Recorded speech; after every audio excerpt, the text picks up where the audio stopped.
Ladies and gentlemen, in the world of Attack on Titan, loyalty is not soft. It is not gentle. It is forged in fire, sharpened by loss, and carried like a blade that never leaves your side. And no character represents that kind of loyalty more powerfully than Mikasa Ackerman. Mikasa's loyalty was never something she chose casually, it was something carved into her soul by trauma.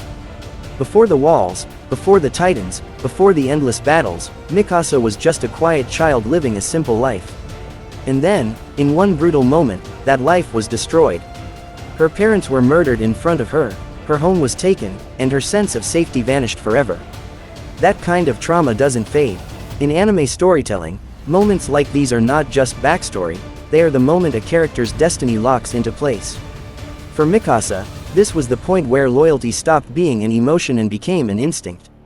When Eren appeared in her life during that darkest hour, he didn't just save her physically, he awakened something inside her. His words, "Fight, if you don't fight, you can't win," didn't sound heroic in that moment. They sounded like a survival command. From that day forward, Mikasa's brain and heart learned a dangerous lesson: survival is tied to attachment. Protect the one who saved you. Stay close. Never let go. This is why her loyalty feels so intense, so unbreakable. It's rooted in fear of loss, not simple affection. In many anime, loyalty is portrayed as honor or duty. But Mikasa's loyalty is psychological. Trauma bonds her to Eren in a way that goes deeper than romance. He represents safety in a world that repeatedly proves it has none. Every time Mikasa loses someone, that bond tightens. The walls fall, friends die, humanity suffers, but Eren remains her constant. To her traumatized mind, losing him would mean reliving that first unbearable loss all over again. This is also why people misunderstand Mikasa. Some call her obsession weakness. But in reality, it's realism. Trauma doesn't create neat emotions, it creates extremes. Mikasa doesn't follow Eren because she thinks he's always right. She follows him because her nervous system associates him with survival. Her loyalty is not blind devotion, it is a shield against a world that taught her cruelty far too early. Anime often shows characters growing stronger through pain, but Mikasa shows us something more uncomfortable: pain can freeze parts of you in time. While others evolve ideologically, Mikasa's core motivation remains rooted in that childhood moment. She grows stronger physically, sharper mentally, deadlier on the battlefield, but emotionally, she carries that scared child with her everywhere. Her loyalty is her way of protecting that child. And yet, that's what makes Mikasa so compelling. Her loyalty isn't noble in the traditional sense, it's human. It's messy, intense, and sometimes self-destructive. But it's real. In a universe where Titans eat people alive and morality collapses under pressure, Mikasa's loyalty is one of the few things that feels grounded. It reminds us that behind every legendary soldier is a person shaped by wounds they never chose. So when Mikasa stands beside Eren again and again, it's not because she lacks independence. It's because trauma taught her that standing alone is deadly. Her loyalty is not weakness, it is a scar that learned how to fight back. Eren's idea of freedom is not hopeful or inspiring in the traditional sense, it is violent, obsessive, and deeply rooted in resentment. From the very beginning, freedom is presented to him as something stolen. He grows up trapped behind walls, constantly reminded that the world beyond is forbidden, dangerous, and controlled by forces he cannot see. For a child like Eren, this isn't just confinement, it's humiliation. Every day behind the walls reinforces the belief that his life is not his own. That belief becomes the seed of everything he later becomes. Unlike other characters who dream of peace or safety, Eren dreams only of breaking cages. When Titans destroy the wall and his mother dies, freedom stops being an abstract idea and turns into a personal vendetta. In that moment, freedom and revenge fuse together. To Eren's mind, anything that stands in the way of his freedom deserves to be destroyed. This is why his character arc feels so unsettling. His motivation never truly changes, it only expands in scale. The enemy simply evolves from Titans to humanity itself. As Eren grows older, his understanding of the world deepens, but instead of softening his worldview, it hardens it. He learns that the walls were not built to protect humanity, but to contain it. He learns that enemies are not monsters alone, but people with faces, histories, and fears. And yet, this knowledge doesn't stop him. In fact, it pushes him further. For Eren, awareness doesn't create empathy, it creates inevitability. If the world is cruel by design, then cruelty becomes justified. This is where Eren's version of freedom becomes truly dangerous. He begins to believe that freedom is something that must be taken, not shared. It is not a state where everyone can exist peacefully, but a condition where no one can threaten him or the people he cares about. In his mind, true freedom requires absolute control, and absolute control requires absolute destruction of opposition. This logic is chilling because it is internally consistent. From Eren's perspective, he is not a villain, he is the only one willing to accept the burden of doing what must be done. What makes Eren tragic rather than purely monstrous is that he is painfully aware of the cost.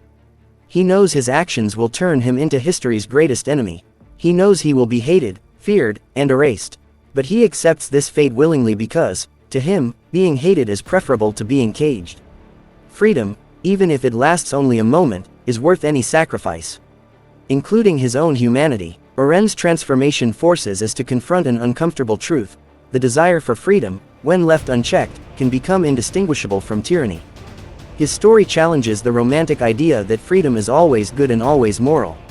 Instead, it asks a harder question: what happens when one person's freedom requires the destruction of everyone else's? And who gets to decide whose freedom matters most? Eren does achieve freedom, but it is a hollow victory. He becomes a symbol of liberation and annihilation at the same time. His body is free, but his soul is imprisoned by the very choices he made to escape. And that is the cruel irony of his journey. The boy who hated cages so much ultimately builds the largest one of all, trapping the entire world inside his idea of freedom. Mikasa's loyalty is not blind devotion, it is a survival instinct forged in trauma and refined through experience. From a very young age, Mikasa learned that the world of Attack on Titan is cruel, sudden, and merciless. The loss of her parents didn't just scar her emotionally, it rewired how she understands safety, attachment, and purpose. In that moment of absolute darkness, when fear could have completely consumed her, something awakened inside her, the realization that if she did not fight, she would not survive. This awakening is the foundation of her loyalty. It is not about weakness or dependence, it is about choosing who is worth standing for in a world that constantly takes everything away. Eren became the symbol of that choice, not because he was perfect, but because he represented the moment Mikasa chose to live. Her loyalty to him is deeply tied to her sense of identity. When she fights, she is not only protecting Eren, she is protecting the version of herself that refused to die as a child. That is why her loyalty feels so intense and unbreakable. It is emotional, yes, but it is also psychological. Letting go of that bond would mean confronting the fear of being alone again in a world that has already proven how cruel it can be. However, what makes Mikasa's loyalty so powerful is that it evolves.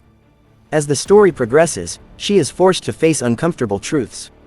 She begins to realize that loyalty does not always mean agreement, and love does not always mean obedience.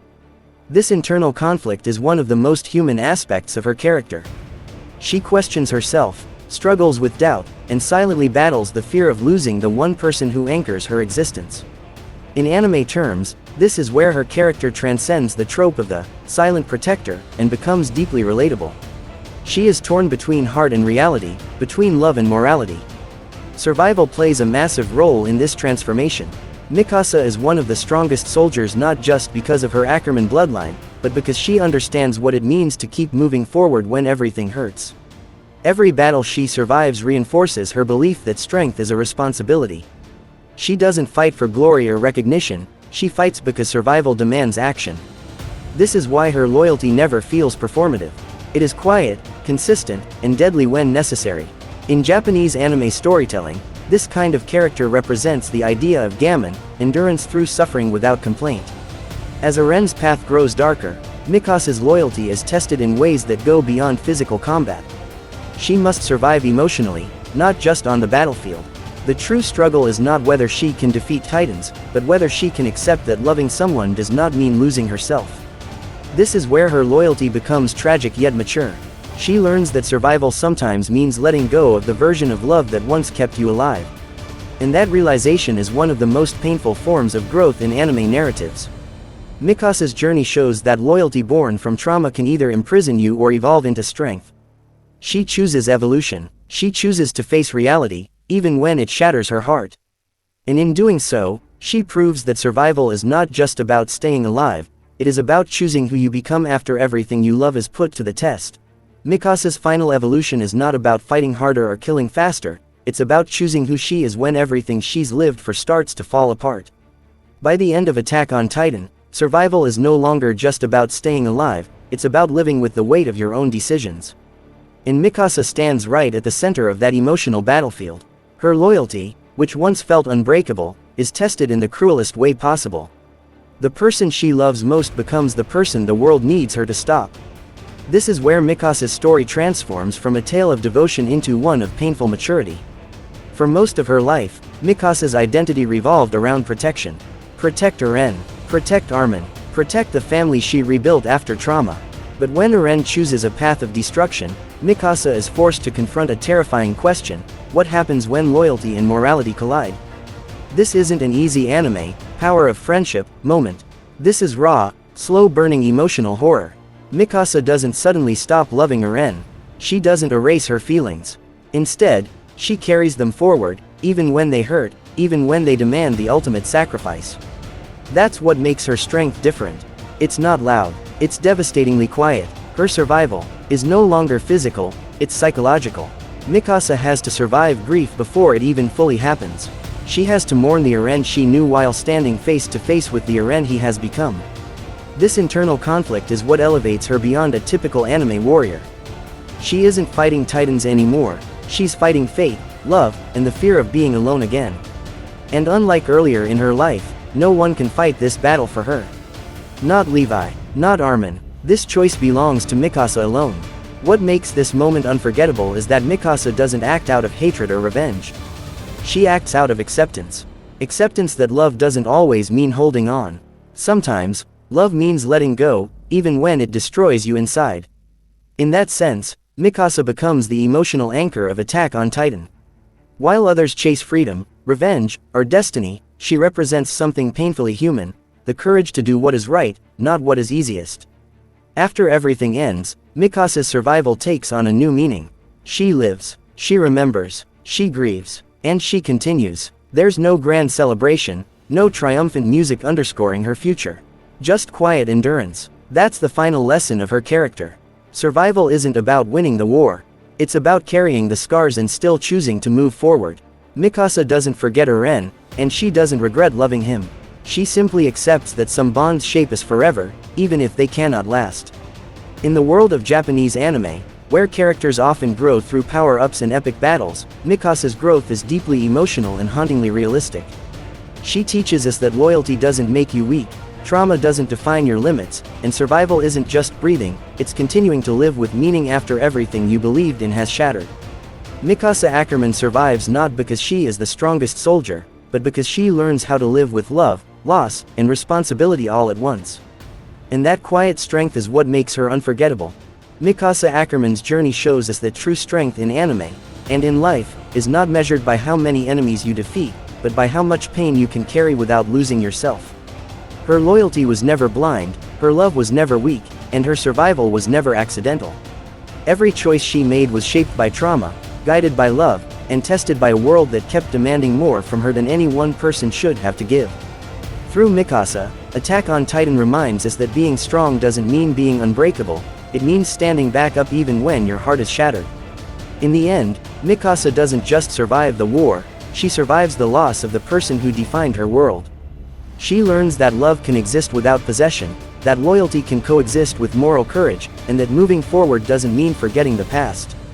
Her story closes not with victory, but with acceptance, and that quiet, human ending is what makes her one of the most powerful characters in Japanese anime history. And if there's one truth Mikasa leaves behind, it's this: sometimes the bravest thing you can do is let go, carry the memories, and keep walking forward anyway.